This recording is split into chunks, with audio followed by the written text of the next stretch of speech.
प्रकृति अपरूप सौंदर्य पद्म फूल तार स्वतंत्रता बहुत अधिका। पद्म फूल कादुआरे जन्म हुई निज सौंदर्य पवित्रता बजाई रख सूर्यंकर प्रथम किरण पड़ा मात्रे पद्म फुटी थाए निजर सुबास से समस्त को प्रदान करे।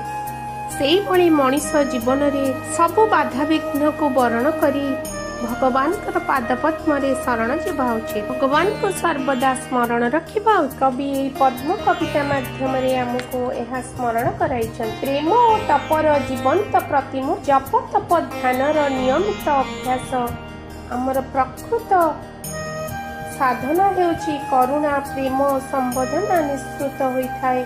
ठीक जेपरी भूमि पानी झरणा फुटी उठी थाए सत कहवाकू गले करुणा प्रेम संवेदना समता सुचिता तथा वसुदेव कुटुंब अनुभूति बिना केवल ध्यान और समाधि संभव हुए नहीं। वरं व्यवहारिक जगत रे दुखर हुआरा फुटी थाए किंतु भगवान का व्यतीत आउ कहा विषय रे विचार करबा पई समय ही नथिबा दरकार।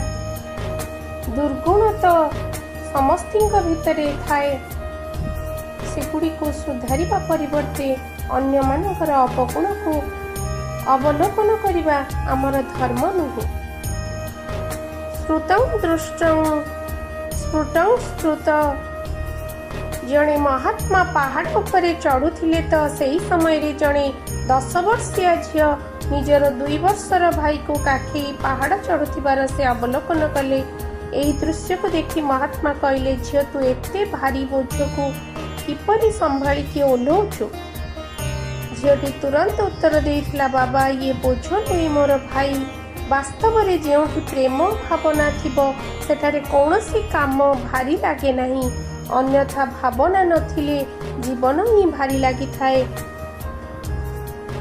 ब्रह्मर्षि याज्ञवल्क्य राजा जनकଙ୍କ सभारे विराजमान थिबा बेले शंका गुड़िकर समाधान करुथिले।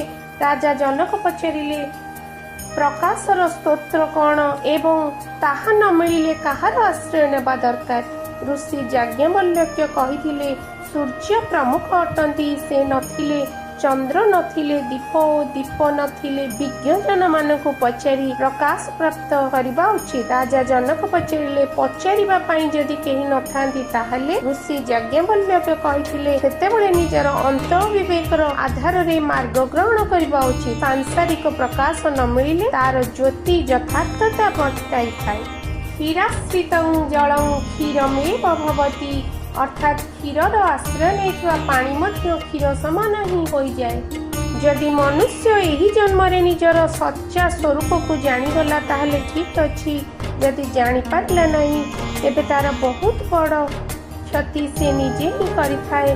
कारण जे पर्यंत ताको आत्मा स्वरूपर ज्ञान हेबो नहीं से पर्यंत तार दुख गुड़िकर अंत हेबो नहीं।